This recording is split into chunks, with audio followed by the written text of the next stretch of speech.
US military commanders are now being given free rein on the battlefield by the Trump administration. This new approach was on display during the US-led coalition's operation in Afghanistan, as General John Nicholson ordered the so-called mother of all bombs to be dropped on the suspected Islamic State complex last Friday. I am fortunate that my chain of command allows me the latitude to make assessments on the ground. President Trump himself said the US military now has total authorization indeed. Some officials even said Trump was unaware of the Afghan strike until after the bomb had been dropped.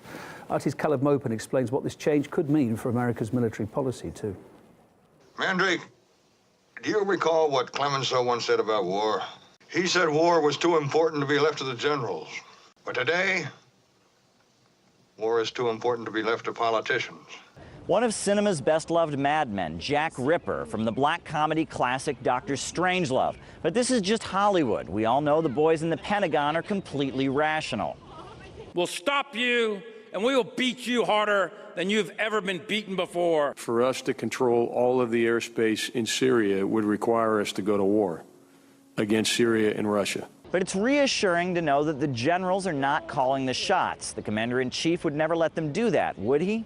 What I do is I authorize my military. We have the greatest military in the world. But there's nothing funny about Donald Trump's seemingly lax approach to overseas military action. In Mosul, the generals were given carte blanche, leading to humanitarian disaster.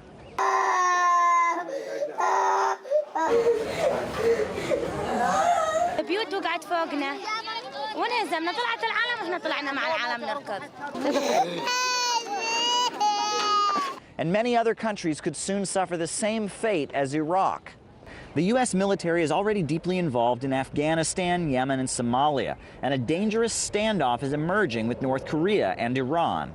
All of these various geopolitical hotspots are becoming even more destabilized as a result of the Trump policy. He has proposed an increase of $54 billion in the defense budget. It's coming at a time when there's also a refurbishing of the nuclear arsenal of the United States. This sends a clear message to other countries that have nuclear capabilities. So we're living in a very, very dangerous time. Listening to top military experts might seem like a good strategy for a president, but you have to ask the question, are the people in charge really using their newfound power to make the world a safer place?